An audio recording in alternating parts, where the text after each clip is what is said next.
झाला ना माणूस तर मग दिवसभर असा एनर्जेटिक राहतो. जाऊ मी आता. आता घरात कधी 5 वाजतात ना याची वाट पाहत असतो मी. का म्हणून विचारलं.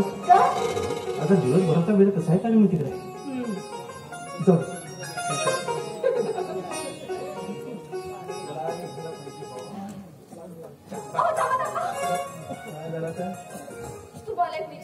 जाताना असं अटकून आहे माणसात. हो विसरलेच. काय झालं. आज रक्षाबंधन आहे. विचार काय तुझा. अहो काय समजता तुम्ही.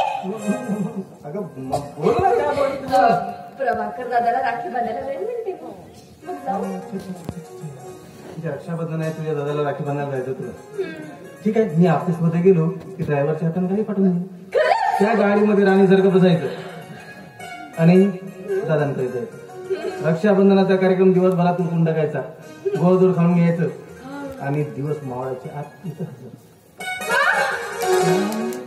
तुला आता अरे बाबा तुला आता सांगितलं ना मी दिवसभराचा वेळ ऑफिस मध्ये कसा काढीन मी. रात्र उघड राहते मला.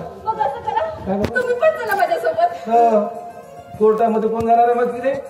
प्रभाकर दादा नाही नाही मग तुम्हीच जा. हो ना विषय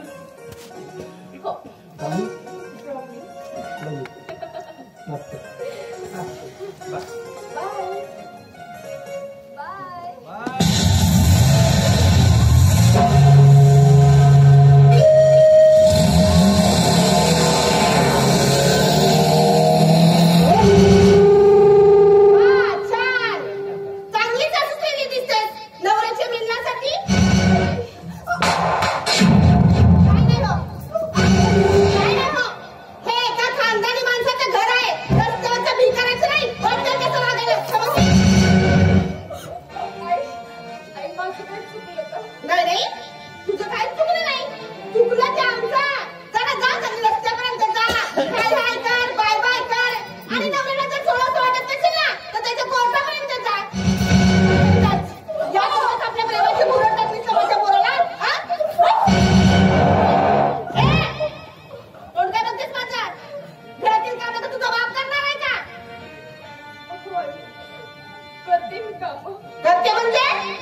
महिला क्लबच्या सायंकाळी 25 बायका येणार आहेत.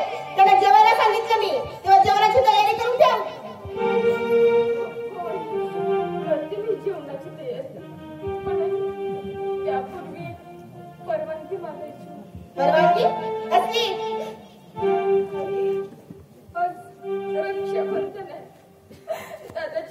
किती बिघडली होती ते म्हणजे त्यांना बघायला जाऊ शकले नाही हो. आज रक्षाबंधन आहे म्हणून दादाला राखी बांधून येईन म्हणते. आई मी दादाला राखी बांधायला जाऊ ना. तुझ्या भावाने हुंड्याची रक्कम दिली का? सांग दिली का? जोपर्यंत तुझा भाऊ हुंड्याची रक्कम देत नाही ना तोपर्यंत तुला या घरचा उंबरठा सुद्धा ओलांडता येणार नाही. मग ती रक्षाबंधन असो नाही तर भाऊबीज, समजलीस? म्हणजे राखी बांधायला जायची आहे. काय सोड माझा? काय सोड? काय सोड माझा?